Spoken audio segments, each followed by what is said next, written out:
ever heard of the phrase that goes something like, if it looks stupid but it works, it's not stupid? Well, today we're gonna be doing just that. Well, I'm kidding. We're gonna be experimenting with Fillout's voice recorder, and I've got a few interesting thoughts about it, so let's go ahead and take a look. So we're going to start things off as we usually do with a very quick demo. So as you can see in front of you, we've got a very simple form. It's like a client interaction form. We have to pick our rep and then we can leave our voice memo. Super useful for people who are like sales reps potentially, or somebody else who needs to leave a ton of voice notes. But it gets better. The idea is that I'm going to submit this and then of course it's going to land over here in Airtable, but I will also have the ability, or rather the chance, to edit that record because AI is going to be processing my voice memo. It's going to put it in Airtable and then immediately, basically, I'm going to be able to edit what AI has transcribed and parsed and placed inside of Airtable. So let's give it a test drive. So I'm going to pick my rep. So let's say I am Jerry and I'm going to leave a voice memo. Spoke with Steph yesterday and asked him about what is going to happen with the company in 2025, what are the future plans, and so forth. And here we go. We get a transcript. Now I'm going to press submit. This is now going to be added to Airtable. So here we go. There should be a new row. Perfect. Now we have another screen that just popped up, which says AI processing. And then we get the view record ability. Press view record. And now I can actually edit was placed inside of that same Airtable form. So let's just say that his name was actually Steph with an F. His last name was Jones because I forgot to mention that, and so forth. Submit. That immediately gets updated over here inside of Airtable. Let's take a look at how things are set up within the database, and then we're going to talk a little bit about how to set this up in Fillout, because this is not a standard thing that Fillout does. Now, before we go any further, I would like to say that we appreciate absolutely every single person who watches this channel. We're trying to reach a goal of 3,000 subscribers by the end of this year, 2024. I know what you're thinking, this is kind of like a lame target, but we're a small channel. Let's up the ante. If we get 10,000 subscribers by that date, I will say bye-bye to my most precious possession, my beard. Yes, I know, sometimes we have to kill our darlings for the greater good, although I know I am going to severely regret this. All right, so let's take a look at the database. Super straightforward. So we've got our sales reps, very simple. The rep record ID, just the record ID of that rep, the unique client interaction form, and that is kind of important because maybe you want to send out that link to a specific rep, so it will pre-fill the rep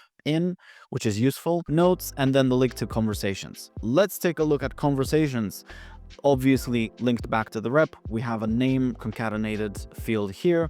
We also have the conversation ID. This conversation ID is important. We're going to be using it. It's just a text field, but it's essentially the conversation ID from Fillout. Then we have the link to our form. I don't think we're using this right now, but it's useful to have if you maybe want to edit that record later, or maybe we are using it. I don't remember. We'll check it out and fill out in a sec. The rest of it is actually kind of, basic contact first name, contact last name, basically who did we speak to and what was the topic of conversation, and of course the date is being added there. Now, I also kind of planned to have voice notes in here, but for the purpose of this video, you probably don't need this. Technically, that's it in terms of the database. Let's go and have a look at what's happening with Fillout. The way that this is set up is that I have 3 forms. One form for the collection of the data, for the collection of the voice memo, basically, which looks something like this. Of course, all of this is connected and integrated to Airtable. Now, in my integration here, I'm creating a record and I'm mapping in my rep and conversation ID. The conversation ID in Airtable is mapped to the submission ID. And you can only do this here if I'm not mistaken. I don't think you can actually put it here in the form.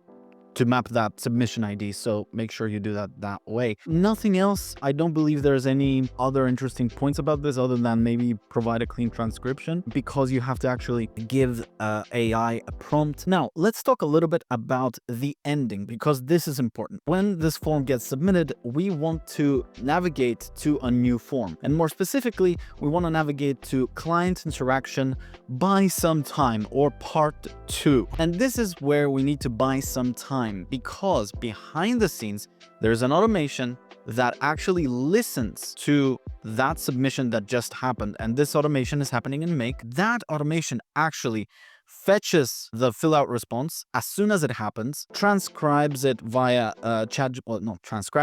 transforms it via ChatGPT, and it looks like this. So I'm using a GPT-4, date of interaction, voice note. This is the prompt, contact, just extracting the contact, first name, last name, and the topic of convo. Also the interaction date.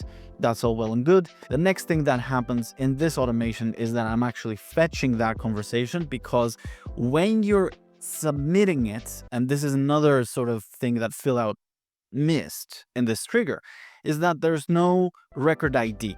So I unfortunately have to perform an extra, I feel, unnecessary search to actually fetch that conversation based on the conversation ID, or submission ID rather. And when I find it, I can then map the stuff that ChatGPT just gave me, like so. All of this is happening during that very short waiting period until this by time form, the part 2 form, loads up. By the time that the user presses view record, in theory, we should be ready by then to actually present them with part 3.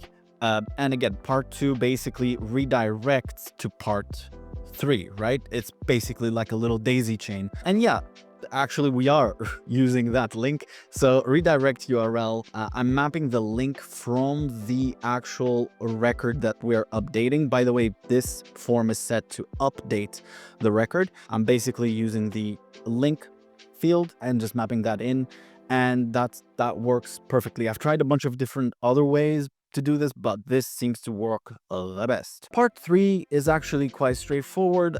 Integrate, of course, is again set to update. The mapping is the mapping. There's nothing else that really happens. It doesn't really result in anything special. Pure little thank you page, nothing more, nothing less. That's how this whole thing works, and I kind of get it. It's a little bit stupid, but it works. I love Fillout, man. It's such an interesting tool. I just wish there was this little delay function upon submitting a form that could just buy us a little bit of time, and we wouldn't have to do that second form in the middle. Let me know what you thought in the comments down below, and I'll see you next one. Cheers.